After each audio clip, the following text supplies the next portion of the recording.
Merci Madame la Présidente. Monsieur le Premier ministre, depuis 2 semaines, les taxis sont mobilisés massivement.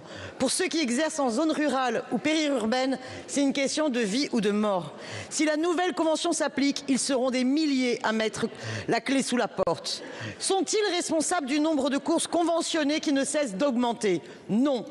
C'est la casse de la santé publique, la fermeture des hôpitaux de proximité, le virage ambulatoire, les déserts médicaux, bref, toutes les politiques libérales que vous avez conduites, vous et les gouvernements antérieurs, qui sont responsables de cette augmentation des besoins en course de transport sanitaire, pas les taxis. Mais c'est sur leur dos que vous voulez économiser en imposant une politique tarifaire forfaitaire qui va les mettre sur la paille. Ce sera la double peine pour les habitants des zones rurales. Après avoir perdu l'accès aux services publics de santé, ils et elles risquent de perdre leur taxi. Or, si les taxis crèvent, ce sera l'isolement total.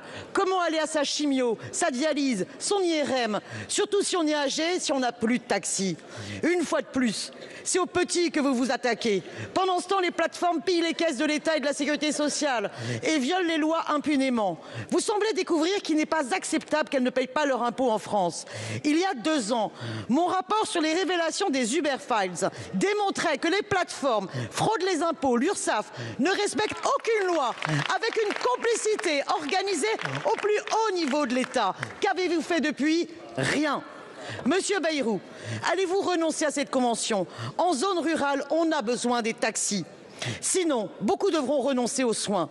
Quelles mesures concrètes prévoyez-vous pour mettre fin à la concurrence des plateformes type Uber?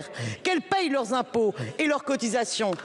Quand allez-vous transposer la directive européenne qui impose aux plateformes de salarier leurs travailleurs, ce qui fera plus d'1 milliard d'euros dans les caisses de la Sécu? Plutôt que de tuer les taxis et isoler plus encore nos anciens en ruralité, il est urgent de s'attaquer à ceux qui fraudent aux plateformes de l'ubérisation. Merci beaucoup, Madame la députée. La parole est à Monsieur Yannick Neuder, ministre de la Santé et de l'Accès aux soins. Madame la Présidente, Madame et Messieurs les députés, Madame la députée Simonet, je crois qu'il faut être juste et modéré dans les propos que vous tenez.